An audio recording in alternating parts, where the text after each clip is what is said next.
నమస్తే. శ్రీమాత్రే నమః. శ్రీ గురుభ్యో నమః. మనకి ఖగోళ శాస్త్రంలో గ్రహాలు తిరుగుతూ ఉండడము, ముందుకు వెళ్ళడము, తిరిగి వెనక్కి రావడము, ఇలా ప్రతి నిత్యము ప్రతి క్షణము ఈ గ్రహాల యొక్క సంచారము జరుగుతూనే ఉంటుంది.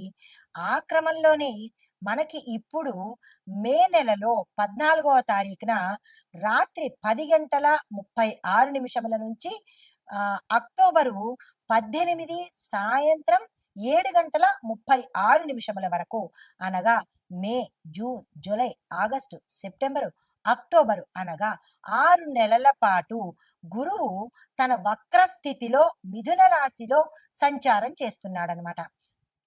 అయితే ఈ సంచార మూలకంగా ఎవరెవరికి ఎట్లా ఉండబోతోంది? వ్యవసాయము, వాణిజ్యము, రాజకీయము, ఆర్థిక పరిస్థితులు, దేశ పరిస్థితులు, ప్రకృతి, కాలమానము, రాజ్యాంగ వ్యవస్థ, న్యాయ వ్యవస్థ, ఇలా ప్రతి ఒక్క రంగంలో ఉండే వాళ్లకు ఎలాంటి ఫలితాలు వస్తాయి? ప్రతి ఒక్కళ్ళు అనుకుంటాము ఈ గ్రహాల యొక్క సంచారం కానీ, ఈ తిరోగమనాలు కానీ ఇవన్నీని మనుషులకే ఉంటాయేమో అని భ్రమపడతారు. కాదు.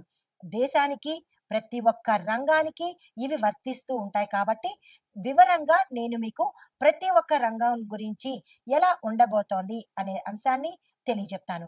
అయితే ఈ ప్రభావము ముందుగా వ్యవసాయ రంగం మీద ఎలా పడబోతోంది గురు యొక్క స్థాన చలనం వలన. గురుగ్రహము మిథున రాశిలో ప్రయాణం చేయడం వల్ల పురాతన రైతు పద్ధతుల కన్నా, అంటే పూర్వంలాగా ఎద్దుల్ని పెట్టి ఇట్లా ఇవి చేసి అలాంటి పద్ధతుల కన్నా కొత్త టెక్నాలజీ, అంటే డ్రోన్స్, స్మార్ట్ ఇరిగేషను, డిజిటల్ ఫెర్టిలైజేషను ఇలాంటివి కనుక చేసినట్టయితే కొంత మంచిగా ఉండే అవకాశము, ఫాస్ట్‌గా మూవ్‌మెంట్ అయ్యే అవకాశం కనబడుతోంది. తర్వాత విత్తనాల కొరత, రైతు శిక్షణ కార్యక్రమాలు కొత్త దిశలోకి వెడుతూ ఉంటాయి. అంటే పాత నుంచి కొత్త దిశగా ప్రయాణాలు చేస్తున్నాయి. అయితే కొన్ని రాష్ట్రాల్లో వర్షము ఆలస్యంగాను, లేదా అంటే అధికంగా ఉండడం వల్ల కొన్ని పంటలు నష్టపోయే అవకాశం కనబడుతోంది. ప్రతి ఒక్క రైతు చాలా జాగ్రత్తగా ఉండాలి. 2025లో తీవ్రమైన పరిణామాలు ఎక్కువగా చోటు చేసుకుంటున్నాయి. అది గ్రహాల వల్ల కావచ్చు, మానవ తప్పిదాల వల్ల కావచ్చు. మనుషులు తప్పు చేస్తేనే గ్రహాలు ప్రకోపిస్తాయి. కాబట్టి ప్రతి మనిషి జాగ్రత్తగా ఉండడం నేర్చుకోవాలి. అయితే ఇక్కడ ముఖ్యంగా రైతులు చేయవలసిన పని ఏంటంటే ఈ సమయాన్ని దృష్టిలో పెట్టుకుని అప్రమత్తంగా ఉండే ప్రయత్నం చేసుకోండి. ధాన్యాలు, పప్పు ధాన్యాలు, పండ్ల యొక్క సాగు, పూలు పండించడము ఇలాంటి వాటిల్లో మీకు విశేషమైన లాభాలు వస్తాయి కాబట్టి అది ఎక్కడ అనుకూలంగా ఉంటుంది అనేది ప్రతి ఒక్క రైతు చూసుకొని ఆ ప్రయత్నాలు చేసుకోండి. అయితే విత్తనాల ధరలు ఎక్కువగా పెరగడం వల్ల రైతులకు నష్టాలు వచ్చే అవకాశం ఎక్కువగా కనబడుతోంది. దానికి తగినట్టుగా ప్రభుత్వం కానీ సహాయం చేయండి, లేదంటే వ్యాపారస్తులే కొంత సహాయం చేసినట్టయితే ఆ రైతన్న పంట పండించి మన కడుపులు నింపుతాడు కాబట్టి అంత ఎక్కువగా రేటు పెట్టకుండా వారికి అనుకూలమైన రేటును వ్యాపారస్తులు ఇవ్వండి. అయితే ప్రభుత్వం నష్టపరిహార ప్యాకేజీలు కూడా మీ రైతుల కోసం చేసే అవకాశం కనబడుతోంది. అవి అందిపుచ్చుకునే ప్రయత్నం చేసుకోండి.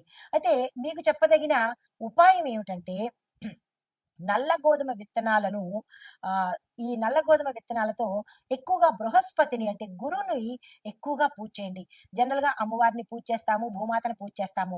దీనితో పాటుగా గురుగ్రహాన్ని కూడా ప్రతి ఒక్క రైతు పూజ చేసినట్టయితే కనుక ఆ స్వామి పూజ చేసుకొని మీరు సాగు ప్రారంభిస్తే నష్టాలు లేకుండా అనుగ్రహిస్తాడు.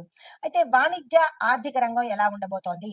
బిజినెస్ అండ్ ఫైనాన్స్ వాళ్ళకి చూసినట్టయితే గురువు మిథున రాశిలో సంచారం చేస్తుండడం వల్ల, మిథున రాశిలో ఉండడం వల్ల వాణిజ్య సంబంధాలు, మరీ ముఖ్యంగా ఎక్స్‌పోర్ట్, ఇంపోర్ట్ రంగాలు చాలా ఆశాజనకంగా ఉండబోతున్నాయి.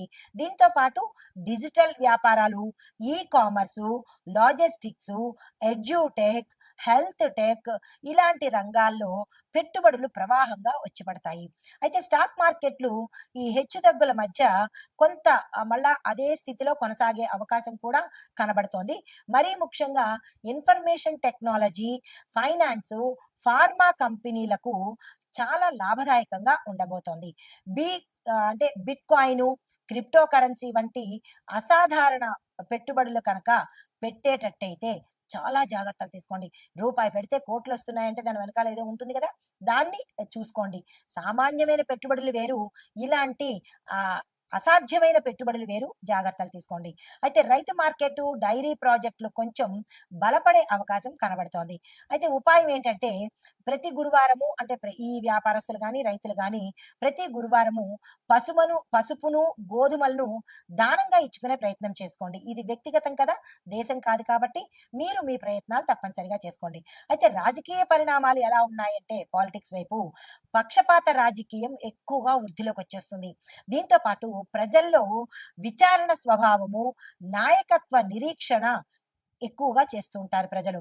మధ్యంతర ఎన్నికలు సంభవించే అవకాశం కూడా సూచనప్రాయంగా గోచరిస్తున్నాయి.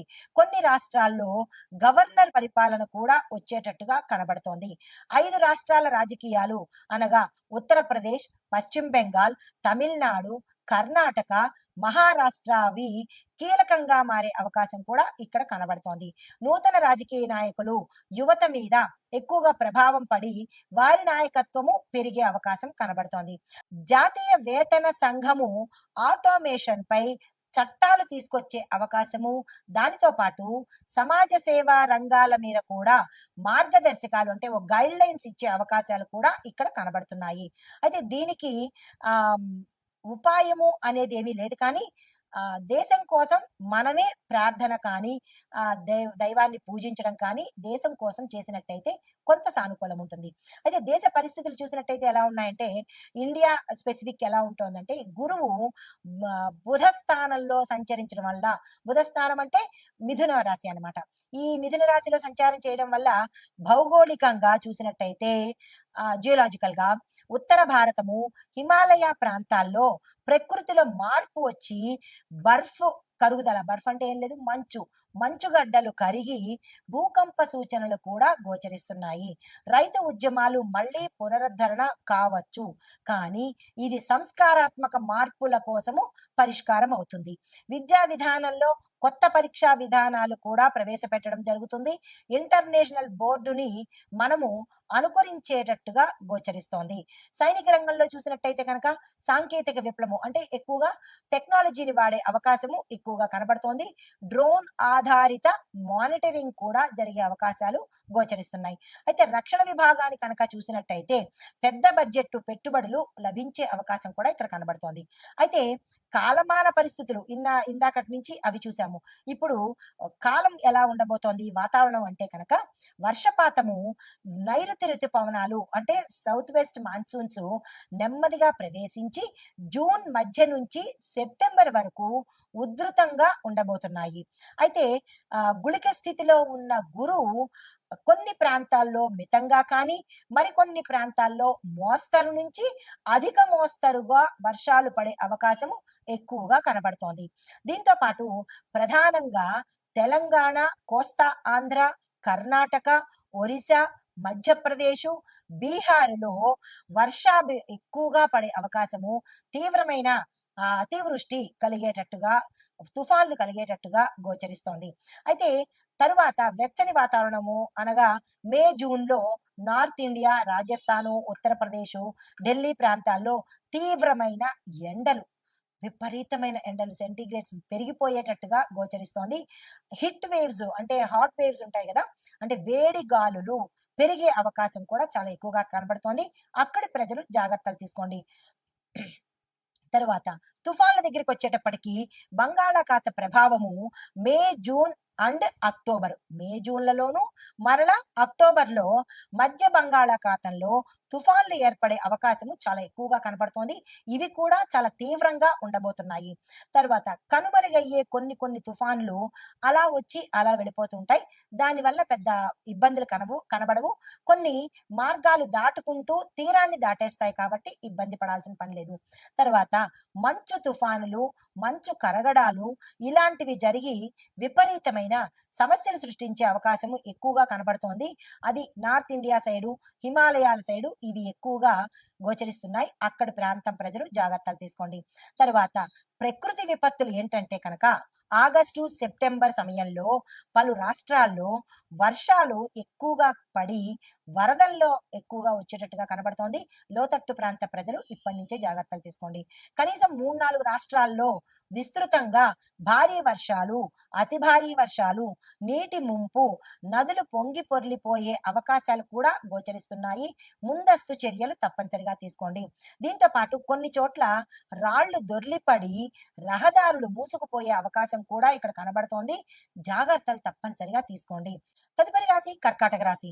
ఈ రాశిలో ఉండే విద్యార్థులకు న్యాయశాస్త్రము, వైద్యము, టెక్నాలజీ, సైకాలజీ చదువుతున్న వారికి విశేషమైన ఫలితాలు, సక్సెస్లు సాధించడము, పోటీ పరీక్షలకు సిద్ధంగా ఉన్నవారు మాత్రము కొంచెం శ్రమ పడాల్సిన పరిస్థితి ఇక్కడ కనబడుతోంది.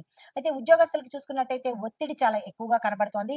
మార్పులు, బదిలీలు అంటే ట్రాన్స్ఫర్సు, ఇంటర్నల్ చేంజెస్, మేనేజ్మెంట్లో గొడవలు, దీంతో పాటు అడ్మినిస్ట్రేషన్ రంగంలో ఉన్న వారికి కొంచెం మీ యొక్క స్ట్రాటజీస్ మారే అవకాశము, తద్వారా వాటి వల్ల మీరు తడబడే అవకాశం కూడా, అంటే టర్మ్స్ అండ్ కండిషన్స్, స్ట్రాటజీసు, పాలసీలు ఇవన్నీ మారే అవకాశం కనబడుతోంది. దానివల్ల మీకు ఇబ్బంది తలెత్తే అవకాశం ఉంది.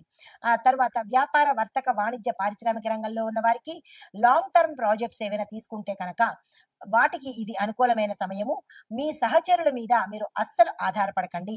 మీ స్వయంగా మీరు మాత్రమే నిర్ణయాలు తీసుకునే ప్రయత్నం చేసుకోండి. ఆరోగ్యపరంగా చూసుకున్నట్టయితే పేగులకు సంబంధించి గ్యాస్ట్రిక్ సమస్యలు, నీ ఇలాంటివి కొన్ని కొన్ని ఎక్కువగా కనబడుతున్నాయి.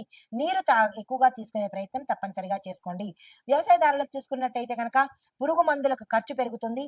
విత్తనాలు ఎంపిక చేసుకునేటప్పుడు మీరు చాలా జాగ్రత్తగా ఎంపిక చేసుకోండి. ఎక్స్పైరీ అయిపోయినవో, పుచ్చిపోయినవో అలా కాకుండా మీరు స్వయంగా పరిశీలించి విత్తనాల ఎంపిక చేసుకుంటే కనుక నష్టం రాకుండా ఉంటుంది. దిగుబడులు కూడా ఎక్కువగా మెరుగ్గా వచ్చే అవకాశం కనబడుతోంది. కుటుంబ పరంగా చూసినట్లయితే అనవసరమైన వివాదాలు చెలరేగుతాయి. తల్లిదండ్రుల ఆరోగ్యానికి సంబంధించి మనకి ఎక్కువగా సమస్యలు వచ్చే అవకాశం కనబడుతోంది. భార్యాభర్తల మధ్య సహనము చాలా ఇంపార్టెంట్. ఇవన్నీ జాగ్రత్తలు తీసుకోండి. ఇంకా సినిమా వాణిజ్య పరంగా చూసినట్టయితే, సినిమా చిత్రరంగము చూసినట్టయితే కనుక ఫ్యామిలీ డ్రామా, మెలో డ్రామా ఇలాంటి వాటి మీద ఎక్కువగా ఇంట్రెస్ట్ పెడితే నిర్మాతలకు, డైరెక్టర్లకు, యాక్టర్లకు కూడా మంచి అవకాశాలు వచ్చే అవకాశం గోచరిస్తోంది. మీకు చెప్పదగిన పరిహారాలు, సూచనలు: గురువారం రోజున పసుపు పూసిన పంచగవ్య దీపం కనుక పెట్టినట్టయితే కొంత సానుకూలంగా కనబడుతోంది. అయితే మీకు గురు దత్తాత్రేయ స్వామి వారి ఆలయ దర్శనం చేసుకున్నా కూడా కొంత సానుకూలమైన ఫలితాలు గోచరిస్తున్నాయి. అయితే ఓవరాల్ గా కంక్లూజన్ ఏంటంటే, సమగ్ర విశ్లేషణ: మొదటిది, వ్యవసాయ వర్షాభావ ప్రాంతాలలో ముందుగా గుర్తించి విత్తనాలను జాగ్రత్తగా నాటుకోండి. రెండవది, వీధి వ్యాపారులు, భవన నిర్మాణ వ్యాపారులు వర్షాల తాకిడికి రక్షణ కోసము మీరు ముందుగా జాగ్రత్త చర్యలు తీసుకోండి. నెంబర్ 3, ప్రయాణికులు వర్షాకాలంలో తుఫానుకు లోనయ్యే ప్రాంతాలకు ప్రయాణం చేయకుండా జాగ్రత్తలు తీసుకోండి. 4వది, ప్రభుత్వము NDRF అంటే నేషనల్ డిజాస్టర్ రెస్పాన్స్ ఫోర్స్ వీళ్ళు ప్రమాద నిర్వహణ శాఖలకు విధి నిర్వహణలు అప్పజెప్పి వాటిని జాగ్రత్తగా, అప్రమత్తంగా ఉండి ప్రజలకు న్యాయం చేసేటట్టుగా, ప్రవర్తించేటట్టుగా మీరు ఏర్పాట్లు ప్రభుత్వం తీసుకోండి. తర్వాత పల్లె ప్రాంత ప్రజలు, రోడ్లు ఇలాంటి మట్టి నేల మీద ప్రయాణం చేసే వాళ్ళు జాగ్రత్తలు తీసుకుని ఆ ప్రాంత నాయకులు ప్రజలకి రక్షణ ఏర్పాట్లు తీసుకున్నట్టయితే కనుక ఈ డిజాస్టర్స్ నుంచి, ఈ విపత్తుల నుంచి కొంత మనకి జాగ్రత్తలు తీసుకుని ప్రాణ నష్టం లేకుండా మనల్ని మనం కాపాడుకున్న వాళ్ళం అవుతాము. నమస్తే.